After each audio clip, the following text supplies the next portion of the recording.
Hi, Alana. This is Saba.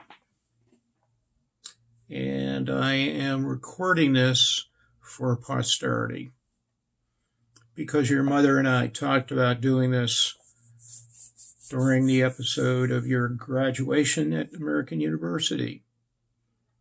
It's a testament to what I have done during my lifetime to improve the situation for you and others. I'm going to take you all the way back to the late 1960s, where as a 30-something-year-old, your Saba was involved with getting something done to improve the condition of American workers. It first came to public notice in the coal mine disaster in Farmington, West Virginia, in which I testified before a congressional committee about improving the working conditions for coal miners. That comes up later. That was subsequently followed up on by a campaign to protect farm workers from organophosphate pesticides that were typically used throughout the major growing areas in the Imperial Valley in California and in other locations. These were derivatives of World War II Nazi nerve gas research. Later, I worked with the congressional staff in the conduct of a study on the underreporting of work accidents on the job by the Bureau of Labor Statistics that led to a book that I published in 1970. But in 1969, it became a cause célèbre, and I worked with the bipartisan staff of the Senate Labor Public Health Labor Committee to essentially draft certain sections of what became the 1970 OSHA law.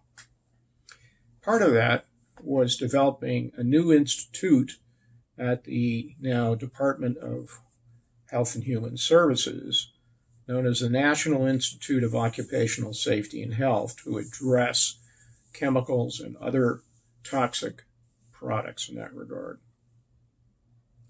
Skipping ahead a bit, in the 1980s, when I had a firm in Washington, D.C., we actually put together the computerized database for handling black lung claims for coal miners, particularly in West Virginia and in other locations in this country.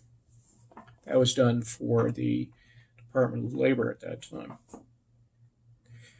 Then there was a major study that I directed, I should say, for a combination of the White House as well as members of Congress that basically established a new system that would allow companies, particularly smaller companies, to form cooperatives for the purchase of general liability insurance. That followed studies that I did for the Hawaii State Legislature beginning in 1970, dealing with their statewide health program, a model for what some believe was a later health program adopted by Obama.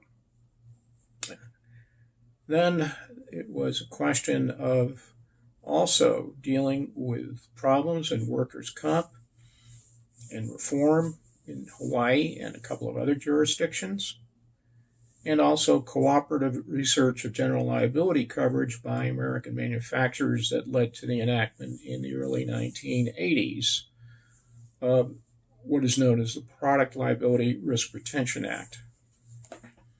That allowed groups of manufacturers to purchase insurance on a more efficient basis. Skipping ahead to what could be the next to last decade of my life on this whirling planet, back in 2014, I was part of a team that developed a piece of legislation here in the state of Florida that would protect women, Muslim women, as it turns out, but women generally, from the problems of Sharia law, which is basically sexist. So this is a kind of a short resume of what Saba had done as a legacy for you